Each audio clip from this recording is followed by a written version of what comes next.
समूह की महिलाओं भी बनेंगी कोटेदार। स्वयं सहायता समूह की महिलाओं को मिल रहा कोटेदार की दुकान। तो स्वयं सहायता समूह की महिलाओं को राष्ट्रीय आजीविका मिशन के तहत स्वयं सहायता समूह की सरकारी कोटा चलाने का मौका मिल रहा है। नई राशन के दुकान का उद्घाटन भी हो रहा है। स्वयं सहायता समूह की महिलाओं को सरकार के द्वारा वरीयता भी मिल रही है। स्वयं सहायता समूह के एक सदस्य को उचित दर दुकान का संचालन करने का जिम्मा भी मिल रहा है। जो स्वयं सहायता समूह के जिस समूह में एक कोटा चुना जाएगा एक सदस्य उसका संचालन करेंगी। हालांकि जितना भी आय होगा उसमें जितना बचत होगा जितना फायदा होगा सभी सदस्यों में आपस में हकदार होंगे। शासन की इस नई व्यवस्था के तहत राशन की दुकान के लिए स्वयं सहायता समूह में आवेदन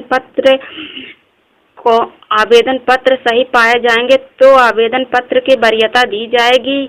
इस व्यवस्था का नवीन दुकान का उद्घाटन लागू होगी। तो इसमें यह भी है कि जो समूह इसके पात्र होगा उसी को कोटे दर की दुकान दी जाएगी। तो इसके पात्रता में क्या होता है चलिए हम आपको बता दे रहे हैं। जैसे यह समूह को कोटे दर की दुकान की वरीयता दी जाएगी उसका समूह 6 महीने साल भर का पुराना होना चाहिए और उसके समूह के खाते में आरएफ 15,000 रुपये आया होना चाहिए और वह समूह 5 सूत्र का पालन भी करता होना चाहिए। 5 रजिस्टर का लेखा जोखा भी होना चाहिए।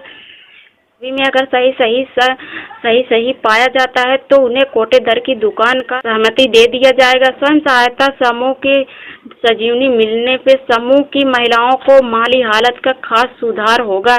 ऐसे में अगर कोटे दर की दुकान पा जाती है तो स्वयं सहायता समूह की हालत और संभल जाएगी और सही हो जाएगी।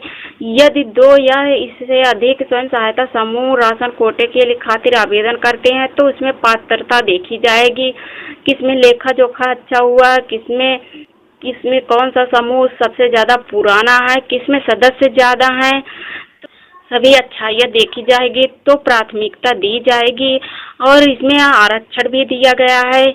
यह व्यवस्था वितरण प्रणाली के दुकानों पर उद्घाटन अभी आबादी के लिहाज होता था। समूह के आवेदन पर यह व्यवस्था में सीधे बदलाव हो गया था। पहले था समूह का चयन जनसंख्या पर होती थी, कोटे का चुनाव होता था। जिसके चुनाव में ज्यादा संख्या होती थी, जिसके चुनाव में ज्यादा जनसंख्या वोट देते थे उन्हीं को कोटा दे दिया जाता था। लेकिन अब ऐसे नहीं होगा। अब स्वयं सहायता समूह में जो भी कैटेगरी के इसमें आरक्षण भी दिया गया है, जनसंख्या में सदस्य ज्यादा होंगे उन्हीं को कोटेदार का मान्यता मिलेगी। तो चलिए हम आपको बता दे रहे हैं। जैसे इसमें आरक्षण यह दिया गया है कि ओबीसी, एससी, एसटी जैसे जनरल सभी कैटेगरी के आते हैं तो इसमें आरक्षण दिया गया है जिसमें 50% कैटेगरी के ज्यादा लोग होंगे उन्हीं को कोटे दर की दुकान दी जाएगी। इसमें जैसे ओबीसी की जनसंख्या ज्यादा है जिसे 10 होगा तो स्वयं सहायता समूह में यह महिलाएं कोटे दर की दुकान चला सकती हैं। यह समूह में वर्गों के सदस्य ज्यादा होंगे, जैसे समूह में सदस्य ज्यादा भी होंगे तब भी यह कोटे दर की दुकान का आरक्षण मिलेगा। यह अनुरूप माना जाएगा किसी समान वर्ग की दुकान को आरक्षित किया जाएगा। जैसे अगर इसमें कोई भी समूह की महिलाएं ऐसे नहीं पाई जाती हैं तो अन्य आरक्षित स्वयं सहायता समूह को या कोटे दर की दुकान दे दी जाएगी।